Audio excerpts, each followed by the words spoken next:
अज्ञानतिमिरान्धस्य ज्ञानाञ्जनशलाकया चक्षुरुन्मीलितं येन तस्मै श्रीगुरवे नमः।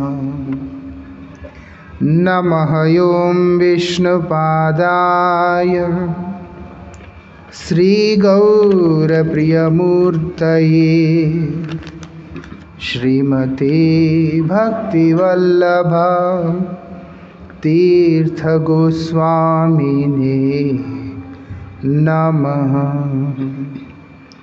पतितपावन परम करुणामय परमाराध्य तुम श्रील गुरुदेव नित्य लीला प्रविष्टों विष्णुपाद परमहंस परिव्राजकाचार्य अष्टोत्तर शतश्री श्रीमद् श्रील भक्ति वल्लभ तीर्थ गोस्वामी महाराज जी के अभय चरण में असंख्य कोटि साष्टांग दंडवत प्रणाम करते हुए उनकी अहेतु की कृपा प्रार्थना करता।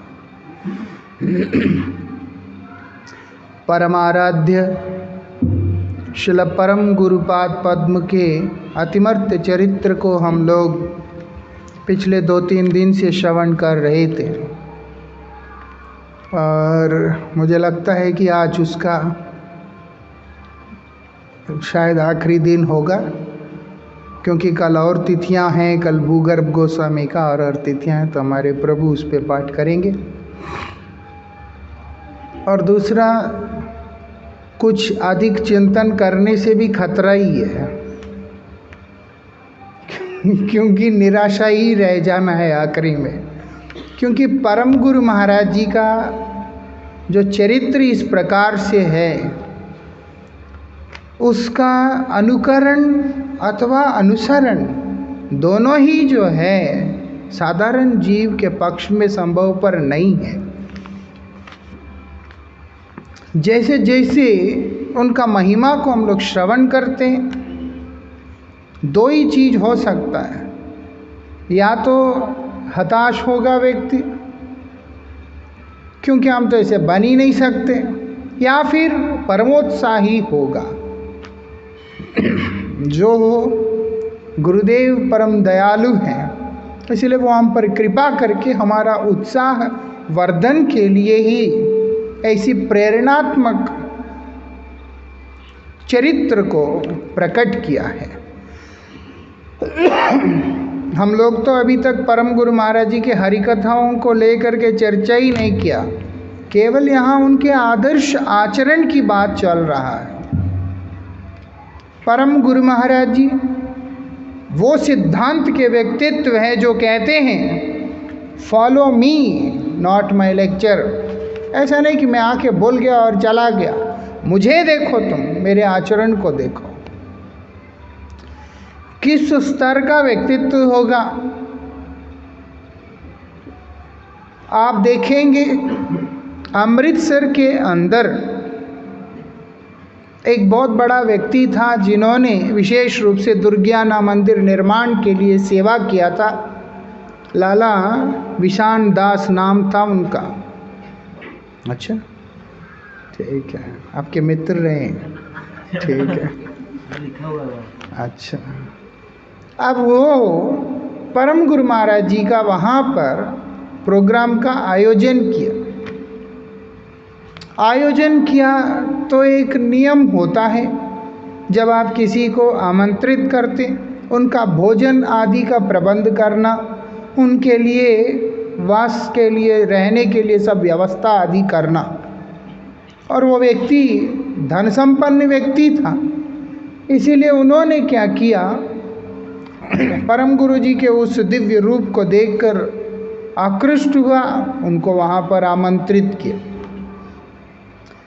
करने के बाद सेवकों को बोल दिया था जो कुछ भी चाहिए आप लोग सब कुछ भंडार से ले लेना।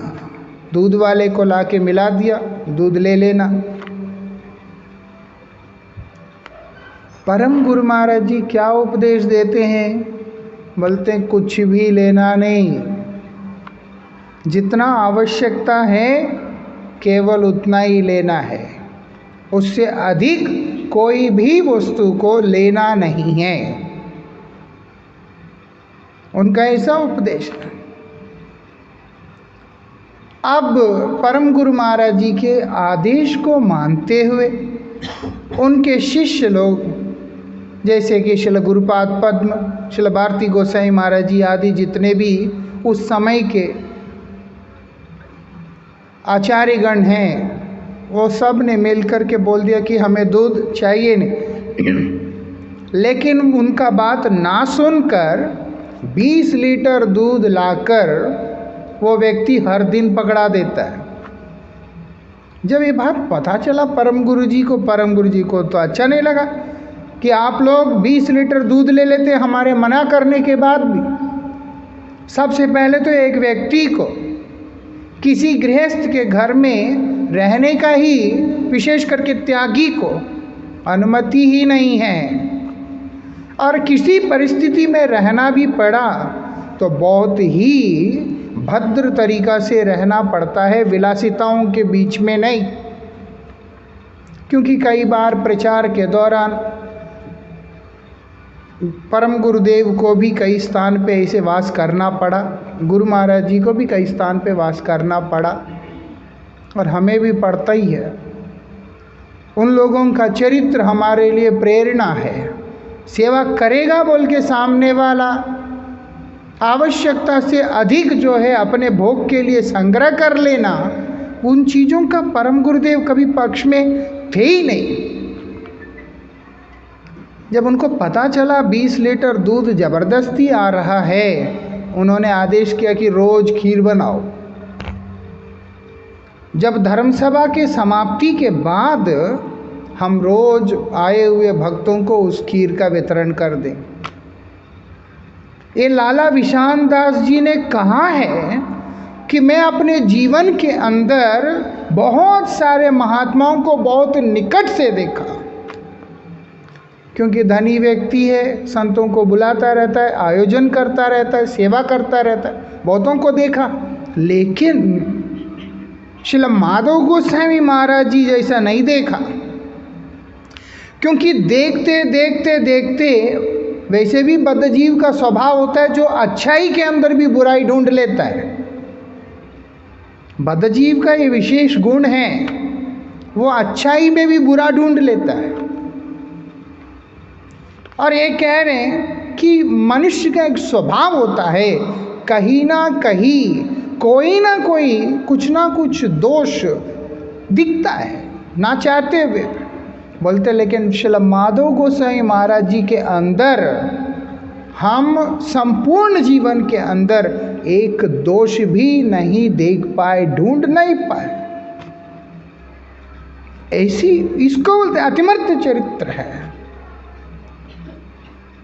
बोलते हैं जो हम देते थे वो भी अपने लिए नहीं रखते थे, कहीं ले जाने के लिए संग्रह करना तो बहुत दूर की बात है।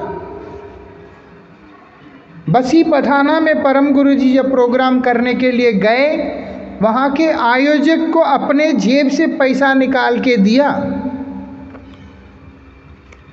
वो प्रोग्राम जब देखा, उन्होंने कहा था इतना बड़ा आयोजन है आपने की है, कुछ तो कमी हो सकता है, इसीलिए थोड़ा सा सेवा लगा दीजिए करके। पंजाब में संगरूर गए, बसी पठाना गए, कई जगह पे परम गुरु जी गए थे। ऐसा नहीं कि जो अब हम देख रहे हैं उतनी जगह पे गए। गुरु महाराज जी भी कम से कम नहीं तो 20-25 जगह पे तो जाते ही थे।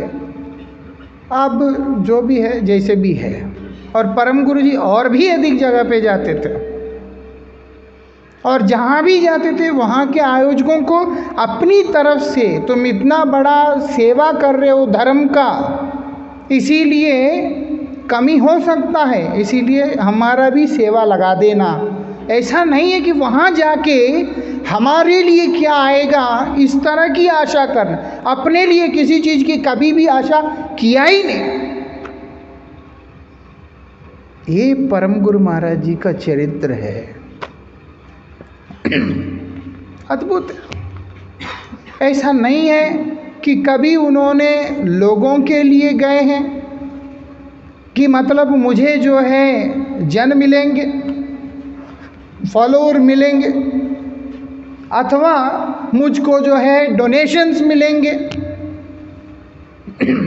परम गुरु जी तो इन चीज़ों के सख्त विरोधी थे, कनक कामिनी प्रतिष्ठा के। जो आता था भगवान की इच्छा से, प्रभुपाद जी की इच्छा से उसको सेवा में लगाते थे, लेकिन स्वयं हमेशा दूसरे को देना, इस तरह का व्यक्तित्व तो परम गुरु महाराज जी का हुआ करता था। और ऐसे नाम में इस प्रकार का निष्ठा। मेरठ के एक भक्त हैं होतीलाल शर्मा, उनका नाम था। उनके धर्मपत्नी परम गुरु महाराज जी की शिष्या थी, और वो व्यक्ति हरिनाम लेने से पहले उनका पिता का जब देहांत हो गया था, मेरठ से हैं वो लोग, परम गुरु जी के पास आए और कहते कि मुझे कई बार हमारे पिताजी दिखलाई देते हैं और डर भी लगता है। ऐसा है।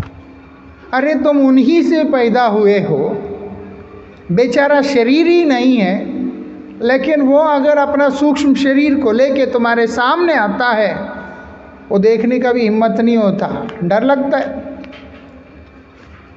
इसलिए बोलते हैं कि हमारे पिताजी आते, क्या करूं मैं? परम गुरु जी बोलते हरिनाम करो बैठ के, हरिनाम करो। वो बोलते कौन करेगा? बोलते तुम और तुम्हारा पत्नी करो बैठ के, 1 महीना करो, उसके बाद आओ मेरे पास।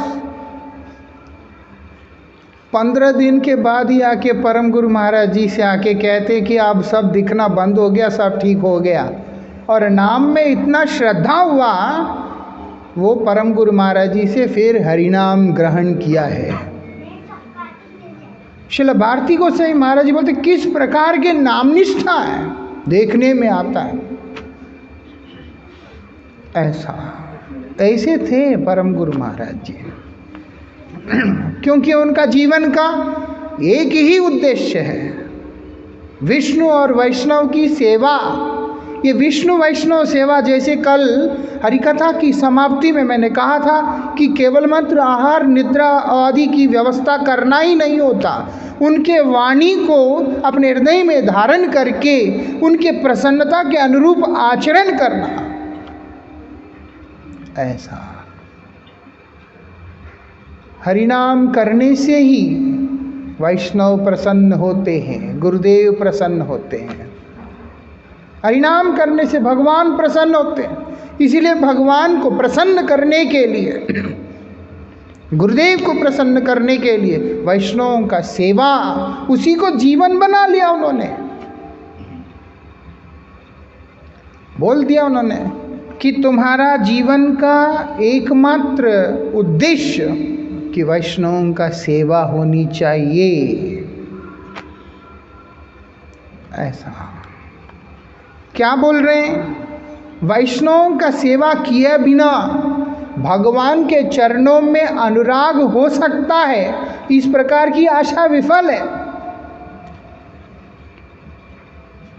कभी भी भगवान के श्री चरणों में अनुराग आएगा ही नहीं। परम गुरु महाराज जी बोलते हैं, हम लोग नवदीप धाम परिक्रमा, व्रजमंडल परिक्रमा, उत्तर दक्षिण यात्राएं जो आयोजन करते हैं, किस लिए करते हैं? जगह देखने के लिए। इसी बहाने वो सब दर्शन करने के लिए जो वैष्णव आते हैं, उन लोगों का सेवा करके उनका कृपा लेने के लिए। हम अगर यात्रा करते हैं, वो 4 आदमी को उस स्थान को दिखाने होता है, या फिर मठ का प्रचार के दृष्टि से, या किसी और उद्देश्य से करते हैं। कई लोग यात्रा करते हैं तो उसमें से जो है पैसे बचाते हैं, कई लोग यात्रा करते हैं तो प्रतिष्ठा के लिए करते हैं, कई लोग यात्रा करते कोई और उद्देश्य से करते हैं, अलग अलग व्यक्ति का अलग अलग उद्देश्य है। लेकिन परम गुरु महाराज जी का कहना है ये नवद्वीप यात्राएं, उत्तर दक्षिण यात्राएं और व्रजमंडल आदि की परिक्रमा हम जो कर रहे हैं उसका पीछे एक ही उद्देश्य है। ऐसा शिवानंद सेन जो है भक्तों को लेके यात्रा जो करते थे, उनका अपना कोई व्यक्तिगत स्वार्थ नहीं था, उनका कोई अपना व्यक्तिगत लाभ नहीं था, भक्तों का कृपा, क्योंकि भक्त कृपा से भगवत कृपा की प्राप्ति है। परम गुरु महाराज जी यही उद्देश्य, इसीलिए कभी भी उन्होंने वैष्णवों से, भक्तों से यात्रा के लिए कभी पैसा लिया ही नहीं है, क्योंकि ये तो हमारा सेवा है। आज एक तरह से नहीं हो सकता है। आज अगर कोई पैसा लेता भी है तो हम लोग अगर सोचे कि आदर्श विरुद्ध है, वो थोड़ा सी इम्प्रैक्टिकल बात है, क्योंकि अभी एक्सपेंसेस कई सारी चीज़ों का अलग एक वो है। लूटने की बात जो है उसको माना नहीं है, बस इतना ही है। लेकिन अगर जो बेसिक रिक्वायरमेंट्स होते हैं, जो जितना भी लगता है, दैट इज़ डिफरेंट थिंग, तब का बात अलग था। लेकिन आदर्श ऐसा है, कमाई नहीं, सेवा उद्देश्य है। ऐसा थे हमारे परम गुरु महाराज जी। हम लोग कहाँ इसकी कल्पना भी कहाँ कर सकते हैं क्योंकि वो बोलते हैं तुम वैष्णव सेवा को छोड़कर, साधु सेवा को छोड़कर, साधु कृपा को छोड़कर सोचोगे कि मैं भगवत कृपा को प्राप्त कर लूँगा, वो बोलते कभी भी नहीं होगा। अभी मैंने श्रील नारायण गोसाई महाराज जी का एक मैसेज पढ़ा था, उसमें भी उन्होंने कहा, बोलते धामवास मतलब है वैष्णव संग।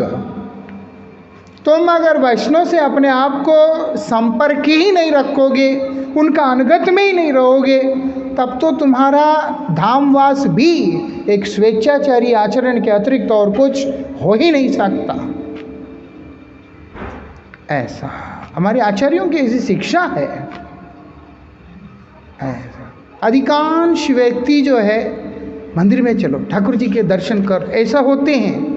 लेकिन मैंने श्रील भारती महाराज जी के उसमें भी देखा, उनके साथ रह के, राधा रमन मंदिर जाना है तो पहले गोपाल भट्ट गोस्वामी के समाधि में जाना है, राधा कुंड में जाना है पहले रघुनाथ दास गोस्वामी के समाधि में जाना है, क्योंकि भक्त कृपानुगामी भगवत कृपा है।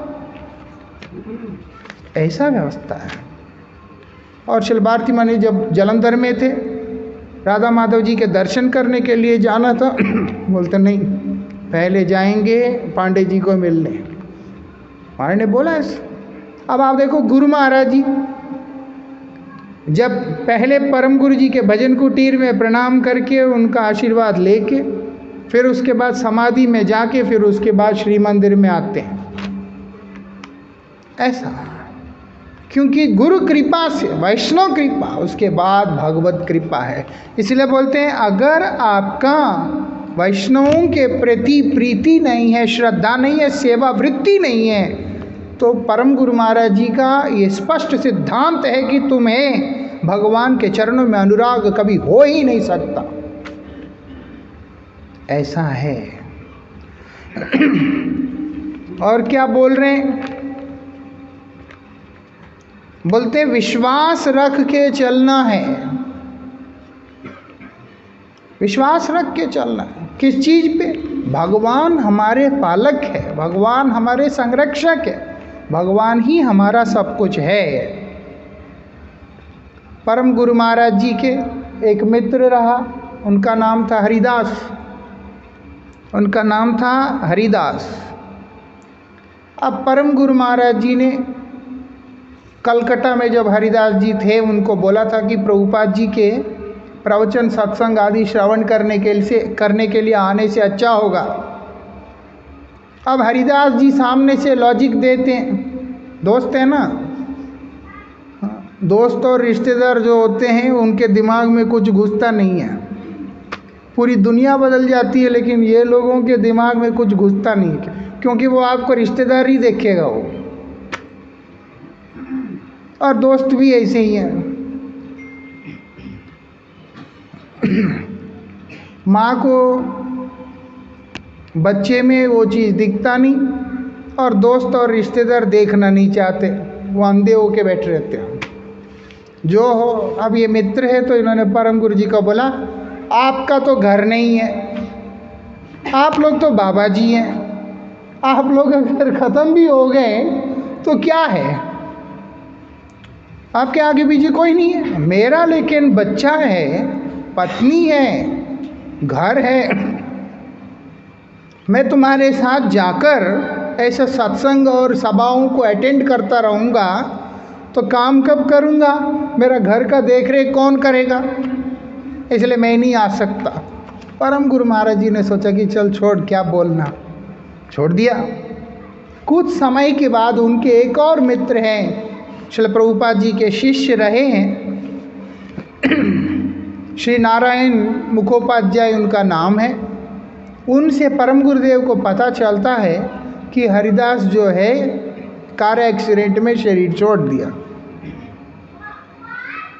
उसके कुछ टाइम के बाद वही हरिदास का जो बेटा है, हरिदास जी का जो बेटा, वो आके परम गुरु जी को बड़े ही श्रद्धा के साथ प्रणाम करके आशीर्वाद मांगकर जो परम गुरु जी ने उपदेश दिया उसको सुनकर प्रणाम करके चला गया। तब परम गुरु महाराज जी ने कहा इस बात को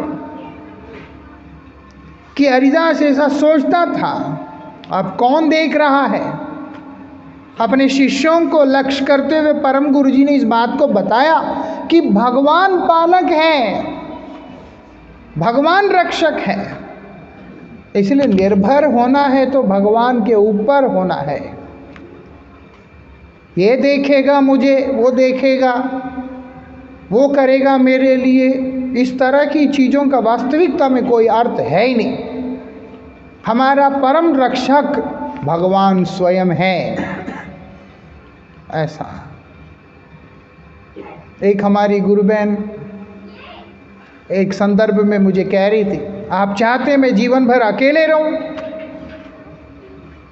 मैंने बोला अकेले नहीं, मैं ये कह रहा हूं कि जिंदगी खराब नहीं करना अपना। वो सुना नहीं। एक व्यक्ति के साथ में विवाह करने की इच्छा से रहने लगी, भारत की नहीं है, विदेश की है, और बोलने भी लगी थी कि मुझे अब सही व्यक्ति मिला, जीवन साथी, हम दोनों मिलके भजन करेंगे, सेवा करेंगे, जीवन व्यतीत करेंगे। वो जब गर्भवती हुई बिना विवाह का, उसी समय दोनों का बीच में अशांति हुआ और उसने तो उसको हमेशा के लिए छोड़ दिया। अब वो बिना पति का फिर से माँ बनकर अब उसको भी पाल रही है। कहने का मतलब ये संसार में कोई रहने या ना रहने से कोई फर्क नहीं पड़ता है। ठीक है, रिश्तों का मान रखना हमारा धर्म है, लेकिन वास्तविकता में हमारा रक्षक कौन है? भगवान है। और कब रक्षा करते हैं? जब हम लोग अपना जीवन भगवान की सेवा के लिए, वैष्णव सेवा के लिए समर्पित करते तब। और उसी सिद्धांत के ऊपर परम गुरु महाराज जी प्रतिष्ठित होकर के रहते थे। ये उनका विशेषता था। और परम गुरु महाराज जी का एक और विशेषता था, एक और ने अनंत विशेषता है, उनमें से एक और है, वो ये परम गुरु महाराज जी किसी स्थान में अगर गए, जब तक वहाँ पर हरि कथा या हरि कीर्तन दे नहीं देते उनको, तब तक वहाँ का जल भी ग्रहण नहीं करते थे। परम गुरु जी के भजन कुटीर में 3-4 ऐसे बर्तन हैं कलकत्ता में, ऐसे स्क्रू के साथ में उसका ढक्कन रहता है, पीतल का होता है, वो पानी के बॉटल की तरह। वो बहुत पुराने लोग उसको कैरी करते थे, गड़वी जैसा रहेगा, ऊपर से ऐसे ढक्कन रहता है, पीतल का होता है। उसमें से परम गुरु जी पानी भर के अपने साथ लेके जाते थे। जहाँ भी गए सबसे पहले वहाँ जाने के बाद हरि कथा या हरि कीर्तन कुछ ना कुछ वहाँ करेंगे, उसके बाद ही उनका दिया हुआ वस्तु को ग्रहण करते हैं। बोलते हैं हमारा तो धन कृष्ण धन है, हमारे पास क्या है देने के लिए? कृष्ण नाम और कृष्ण धन, यही हमारे पास है। इसीलिए जब हम इस धन को देंगे उसके बाद ही उनके द्वारा दिया हुआ कोई भी वस्तु को ग्रहण करने के लिए हम हकदार होंगे, अन्यथा नहीं। इसलिए परम गुरु जी पानी अपना लेके जाते थे जो पिछले जगह से लेके चल रहे हैं, और अगर वहाँ जाके हरिकथा का आयोजन नहीं भी है और उनको प्यास लगता है, पीना है, तो जो लेके गए अपने साथ उसी पानी को पीते थे, उस स्थान का कुछ भी वस्तु ग्रहण ही नहीं करते थे। ऐसा था। परम गुरु जी ने बताया कि जैसे श्रील प्रभुपाद जी का जो आचरण है, काशिम बाजार में जब प्रभुपाद जी गए थे, 3 दिन तक वो लोगों ने प्रभुपाद जी को हरिकथा करने का अवसर प्रदान किया नहीं, और इसीलिए प्रभुपाद जी 3 दिन वहाँ पर उपवास किया। महाप्रसाद उनके पास आता था, केवल तुलसी जी का एक पत्र उठाकर उसको ग्रहण करते थे और वहाँ पे कुछ भी नहीं खाया। वो जो आयोजक थे, जब उनको ये बात पता चला, वो तो बहुत डर गया कि एक सन्यासी यहाँ आकर पानी भी नहीं ग्रहण किया, कुछ खाया भी नहीं, उपवास करके गया। तो फिर प्रभुपाद जी को वहाँ पर अलग से आमंत्रित करके एक अलग धर्म सभा का आयोजन किया।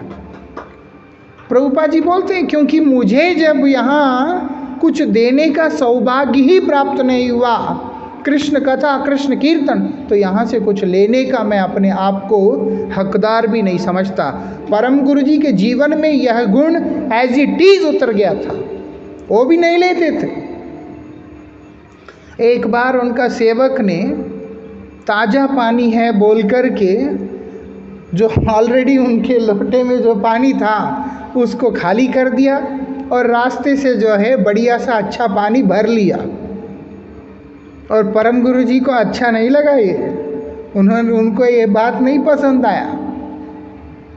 कारण क्या है? कारण यही है,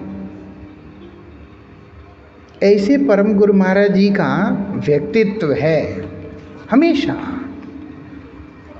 परम गुरु महाराज जी एक अंग्रेज के द्वारा, एक उस समय जो ब्रिटिश का शासन चलता था भारत में, उसी विदेशी के द्वारा मालिकाना हक रखने वाला एक कंपनी में काम किया करते थे, और उसका जो मैनेजर है वो इंडियन था। वो परम गुरु जी के साथ बहुत क्लोज हो गया था। वो बार बार उनको मिस्टर बनर्जी करके बुलाया करता था, इतना क्लोज था। बहुत अच्छे काम वगैरह हर चीज़ में निपुण थे। जब उन्होंने नौकरी छोड़ दिया, श्रील भक्ति प्रकाश आरण्य गोस्वामी महाराज जी की प्रेरणा में आकर, और परम गुरु जी मठ में आके सेवा करने लगे, तो उनको कंपनी की तरफ से चिट्ठी आता है। उनके जो कोलीग्स लिखते हैं उनको, आपको ये कंपनी का मैनेजर इतना प्यार करता है, फिर भी आपने नौकरी को छोड़ दिया है, मतलब निश्चित रूप से इससे भी कोई बढ़िया जगह पे आपको नौकरी लग गया है, जिसका तनख्वाह भी अच्छा होगा आपका। तो परम गुरु महाराज जी जवाब देते हैं, निश्चित रूप से जो मुझे अभी नौकरी मिला है वो सबसे श्रेष्ठतम नौकरी है, तनख्वाह भी बहुत अच्छा है, इसका जो भी सब कुछ बहुत अच्छा है। आप सिर्फ मुझे ये आशीर्वाद करें, ये मेरा नौकरी पक्की हो जाए।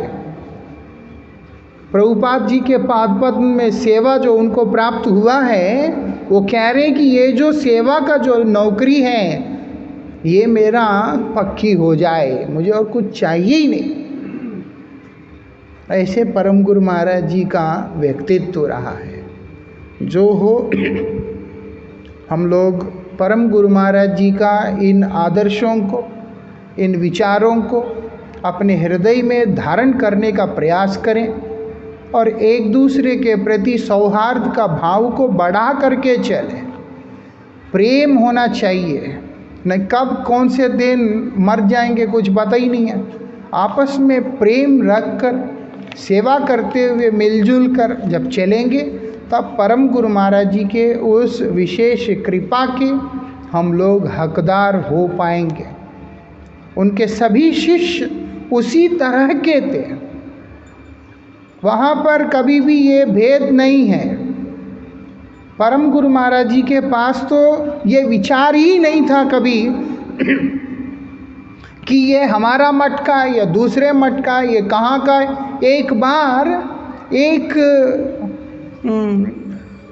एक अपसंप्रदाय का जो है व्यक्ति वो वहाँ पे आ गया, जो 13 तरह के संप्रदाय उनमें से एक आ गया और उनको बोले कि आप कौन से संप्रदाय के हैं। अब बोलेंगे ये ठीक नहीं, ये वो करके। परम गुरु महाराज जी ने जैसे ये सुन लिया, परम गुरु महाराज जी उनको ऊपर बुलाकर बहुत आदर के साथ में उस व्यक्ति को बिठाकर उसको प्रसाद आदि देकर उनका सेवा करके उसके बाद उनको भेजा।